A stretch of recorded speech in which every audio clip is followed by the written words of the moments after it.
This is Gordon Crow, curator and host of MassTransit. We've been blessed to travel to 10 dioceses and film at more than 40 parishes, chapels, and stations, to include 2 cathedrals and a monastery.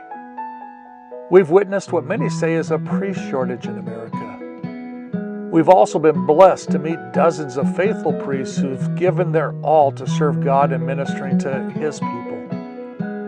In this series, we share with you the journeys of each of these men in discerning God's call to the priesthood. Each story is shared by the priest in their own words. This series is titled Vocation Stories.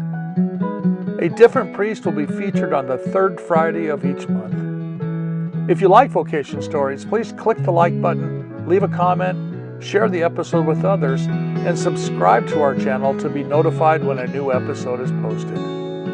My prayer is that these stories might encourage all who watch to ask, Lord, what do you desire for me?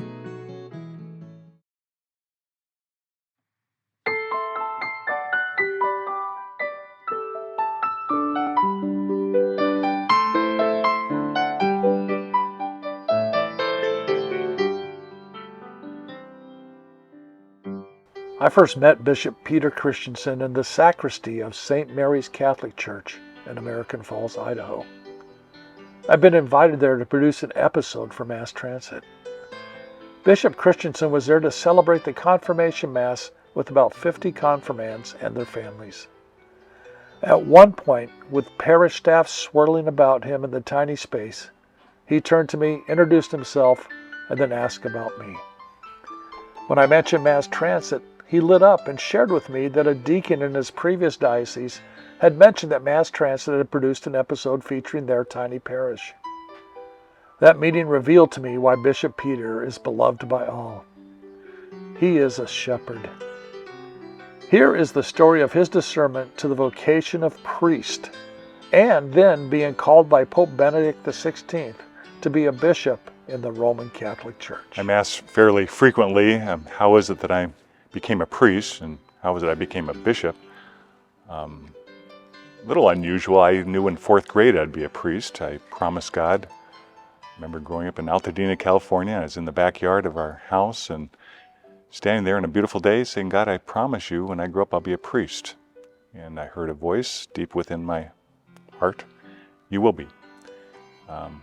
Junior high came and high school, and that question was, at least the answer was no longer relevant for me.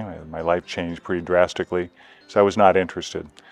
Went off to college and then kind of failed at that twice, and at the age of 23 started my own business. I became a graphic artist, and then at the age of 25 the calling came back. What's your deepest desire, Peter? I could hear the Lord ask, and it was to be a priest. I couldn't believe I was saying it. Within 2 weeks I was in the seminary studying for priesthood.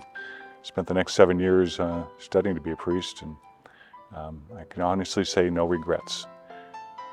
People would say from time to time, especially when I was pastor of a large parish in St. Paul, Minnesota, because we had moved there, people would ask, they'd just say, you're going to be a bishop someday. What do you think about that? And I said, no, that's not going to happen. And I gave them reasons why, because I don't really think I'm the caliber of what it takes to be a bishop in my own mind. And so I said, if I ever get rumblings of that, I'll do something crazy so they'll drop the question, drop the invitation.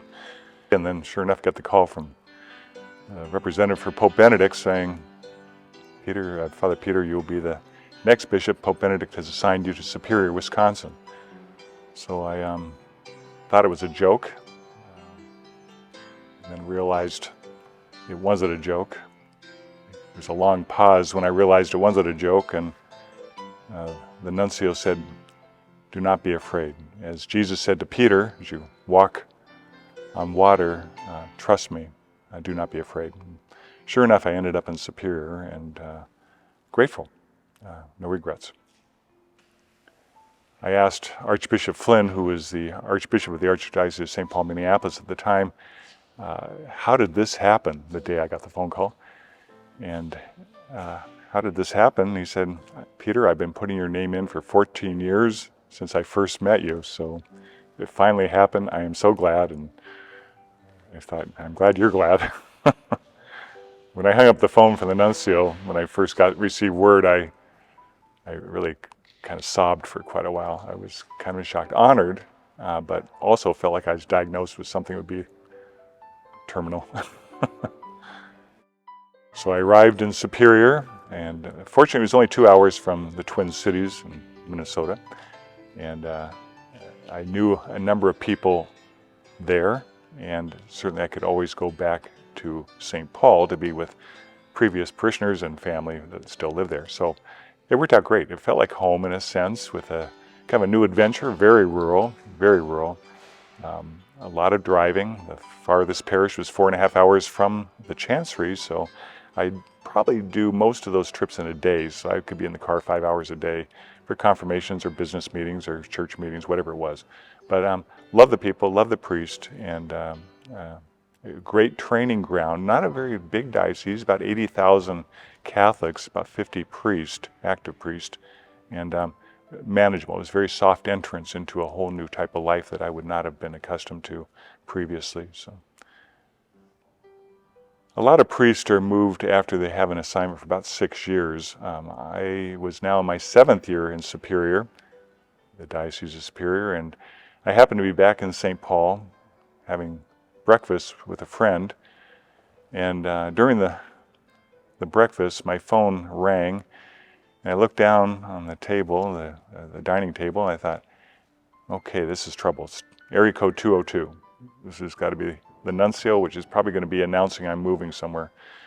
Pick up the phone, and a woman asked, is this Father or Bishop Peter Christensen? I said, it is. And she said, would you hold the line just one moment? The nuncio would like to speak to you. I thought, okay. As I put down my bacon, and sure enough, I'm here to call you, says the nuncio, to be the next bishop of Boise, Idaho. I said, okay. He said, you're going to answer that quick? He said, well, I can't say no, can I? I said, no. So he said, yes, Pope Francis has named you the next bishop of Idaho, and the reason he's chosen you for that diocese is because you don't mind being in a mission diocese and you don't mind driving. I thought, how does he know that? I guess they probably fill him in all kinds of information. So I said, fine. I called a couple of family members. I've got 7 siblings, and 2 had been very familiar with Idaho. I said, what's it like? And they both said, you're going to love it. I trust them, and I do. It's a great place. We were all created for a purpose far greater than comfort or success. The Lord has a unique mission for your life.